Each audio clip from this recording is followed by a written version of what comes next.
Prenons-nous les paroles du Seigneur au sérieux. Lorsqu'il a dit que les premiers seront les derniers et les derniers les premiers. Maintenant, ceci peut être compris de deux façons. On le voit dans Matthieu 20. Où est-ce que, d'un côté, premièrement, il donne une parabole. Où est-ce que des gens sont loués ou appelés à servir à différentes heures.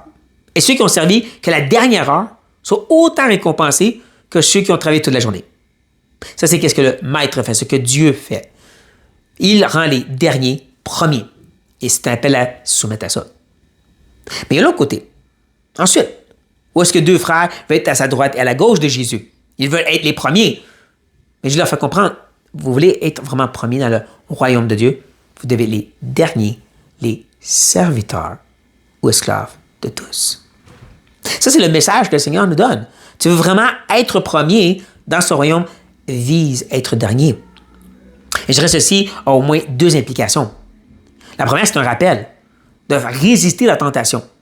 Dans un monde de réseaux sociaux, où est-ce qu'on a des titres et d'être reconnu, d'être filmé et vu, comme je fais maintenant, de chercher quand même à travailler dans l'ombre, de ne pas être reconnu ni vu, de juste servir fidèlement. Et que deuxièmement, le but, c'est d'être le premier dans le royaume. Dans le royaume, tout ce qu'on a fait de premier, toutes ces belles couronnes, sont mis aux pieds de Jésus. Parce que c'est lui qui a tout fait à travers nous. C'est là qu'on se rappelle que tellement les derniers vont rester derniers. Parce qu'en étant premier, c'est Christ qui est mis premier. Et ça, on dit Amen et Alléluia. Parce que c'est ça le royaume de Dieu. Donc prenons au sérieux ces paroles, Seigneur Jésus, chers frères et sœurs.